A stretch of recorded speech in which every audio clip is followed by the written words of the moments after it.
আমাদের তো ইভেন্ট ম্যানেজমেন্টের ব্যবসা, তো ক্যাটারিংয়ের কাজ হয়েই থাকে। আর এরকম একটা দাদা আছে যে এই ক্যাটারিংয়ের ফুল ক্যাটারিং আর কি অর্ডার নেয়। সেই দাদাটা ভেটকি মাছের পাতুরির অর্ডার ছিল, তো ভেটকি মাছের পিসগুলো নিয়ে নিয়েছে আর এই বড় কাঁটাটা বাড়িতে পাঠিয়ে দিয়েছে।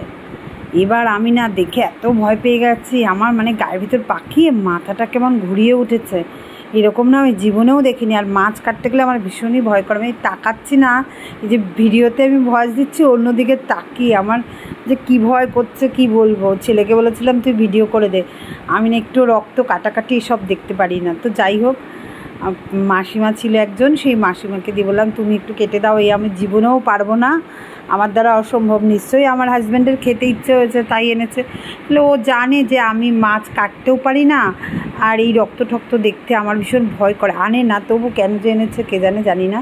যাই হোক, আমি বলেছি এটাই প্রথম এনো এবং এটাই শেষ। মাছটা কাটতে গিয়ে মাসি কেটেছিল দেখো দা দিয়ে, মাছ বটি দিয়ে কোনো রকমে, আমার বটিতে এত ধার, সেই বটি দিয়ে কাটা যাচ্ছে না, কাটা এত শক্ত ভেটকি মাছের। দা দিয়ে মানে কাটার মতো বসে বসে উনি মাছ কেটেছে, দা দিয়ে কানকো ছাড়িয়েছে। এই জীবনে প্রথম আমি মাছ কাটা দেখলাম এভাবে, আমি দেখিনি। ওই বড় হেসো দিয়ে দেখেছি আমি, ওই মাছের দোকানগুলোতে মাছ মাংস ঠাংস কাটে, কিন্তু মাছ কাটতে আমি এরকম দা দিয়ে পাখনা কাটতে আমি আমার লাইফে বাড়িতে ঘরে বসেই প্রথম। আর এটা জানি না যদি মাসি না থাকতো আজ আমাদের বাড়িতে আমার কি পরিস্থিতি হতো।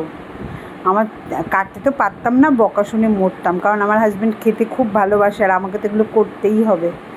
বাবা, কেউ তোমরা এই মাছ এনো না বাড়িতে, আমি তোমাদের বলছি বাবা কি কষ্ট কি কষ্ট। কিন্তু রান্না করার পরে না খেতে মানে দুর্ধর্ষ স্বাদ হয়েছিল। আর এভাবে মাছ ছাড়াতে কখনো দেখেছো? দেখো ওই যে আলুর খোসা ছাড়ায়, শশার খোসা ছাড়ায় যে চাকুগুলো আছে না, সেই চাকুগুলো দিয়ে মাছ ছাড়িয়েছে, এত সুন্দর মাছের আঁশ ছাড়িয়েছে। মাসিমাটা অনুষ্ঠান বাড়ি কাজ করে, ওই জন্য উনি ভালো পেরেছে। দেখো কানকোটা ছাড়াতে বাবা মানে কি এত কষ্ট, এত কষ্ট, এত কষ্ট করাই যায় না সত্যি। বাবারে বাবা, ওই দেখো দা দিয়ে কান ছাড়াচ্ছে। আমি বলবো বাজারেও একদিন গেছিলাম দেখেছি, তখন বুঝিনি কী জিনিসটা এরকম লাল একটা কাটার মতো।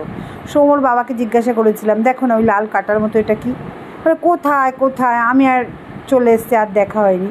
তো এখন বুঝলাম বাজারে যে ভেটকি মাছের কাঁটাটা দেখেছিলাম সেটা এই কাঁটাটাই। এই রকমই মাছ ওপর থেকে পিঠের থেকে নিয়ে কাঁটাটা শিরদাঁড়াটা বিক্রি করছিল। কি ভয়ঙ্কর দেখতে গো বাবা।